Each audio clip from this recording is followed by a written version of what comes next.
Bonjour à tous, bienvenue sur la chaîne YouTube Prayana Yoga. Je suis Aurore Guerrier, votre professeure de yoga.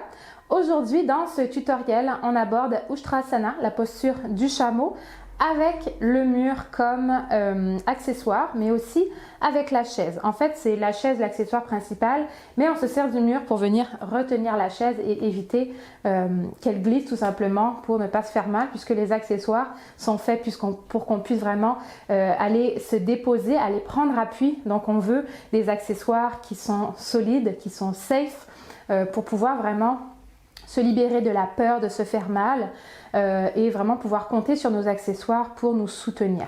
Donc la posture du chameau classique, si je vous la montre rapidement ici sur mon tapis, avant d'aller dans la posture avec la chaise. Dans la posture du chameau, on va vraiment chercher une belle extension au niveau du haut du dos. Ça vient aussi pas mal en fait dans toute la colonne vertébrale.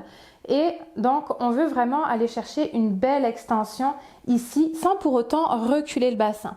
Donc, on est sur les genoux. On vient déposer les mains sur le bassin ici pour prendre appui et aider le bassin à aller vers l'avant, tout en engageant les jambes. Et progressivement, à l'inspiration, on va aller en extension ici. On pourrait très bien s'arrêter ici pour la posture du chameau.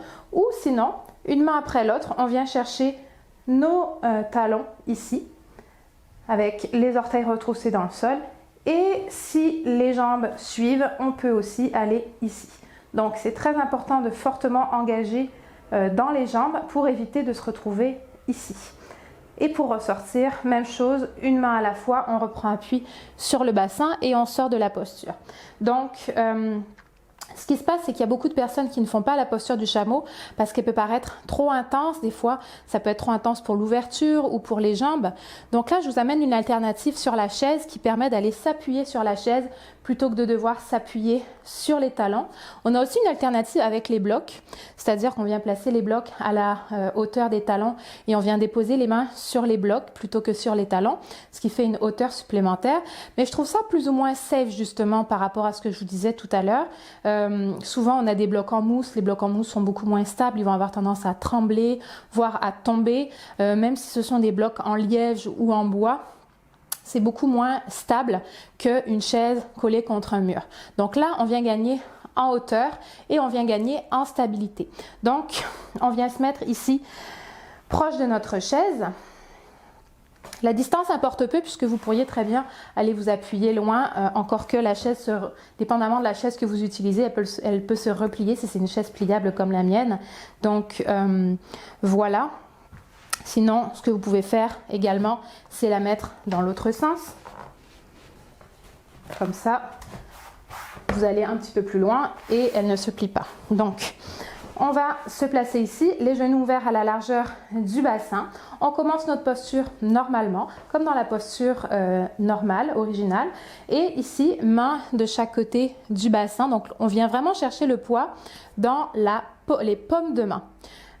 Ici, dans les paumes de main, les doigts qui entourent les hanches ici. On inspire, on en profite pour rouler les épaules. Et quand on est prête, prochaine inspiration, on vient engager les fessiers, pousser dans le bassin et aller en extension ici. Et donc, plutôt que d'aller sur mes talons, je viens chercher ma chaise, une main à la fois. Et je peux profiter d'une belle ouverture ici dans les épaules. Pour la tête, évidemment, vous pourriez aller ici si vous voulez renforcer les cervicales. Ça peut être de rester ici un certain moment, puis après de relever la tête quand on est fatigué au niveau des cervicales, plutôt que de laisser complètement retomber, ce que je recommande moins, puisque ça vient faire plus de mal que de bien au niveau des cervicales. On ne veut pas trop relâcher la tête vers l'arrière. Donc, moi, je préfère rester ici. Si vous voulez muscler la nuque, allez ici, voire même ici. Et puis aussi, ce qui est bien avec la chaise, c'est que vous pouvez descendre le long des pieds. Donc si vous vous sentez prête pour aller plus bas, eh bien vous pouvez suivre la chaise ici pour aller par exemple sur le barreau du bas et descendre progressivement à votre rythme jusqu'à ce que vous sentiez que vous pouvez aller chercher les talons. Toujours en engageant les fessiers, les jambes pour amener le bassin vers l'avant et éviter de replier de ramener les fesses vers l'arrière. Et là aussi, vous voyez, j'ai la protection ici du dossier de la chaise qui m'empêche d'aller trop loin justement. Donc, des fois, on ne se rend pas compte qu'on retourne vers l'arrière dans la posture. Donc ça, ça nous permet justement de prendre conscience qu'on va peut-être un petit peu trop loin avec le dos pour revenir un petit peu vers l'avant. Donc voilà, je trouve que c'est une alternative intéressante pour la posture du chameau qui va venir vous apporter une belle mobilité au niveau des épaules, qui va venir relâcher les tensions au niveau des trapèzes, qui va vous aider à muscler aussi la nuque pour protéger les cervicales tout en renforçant les jambes.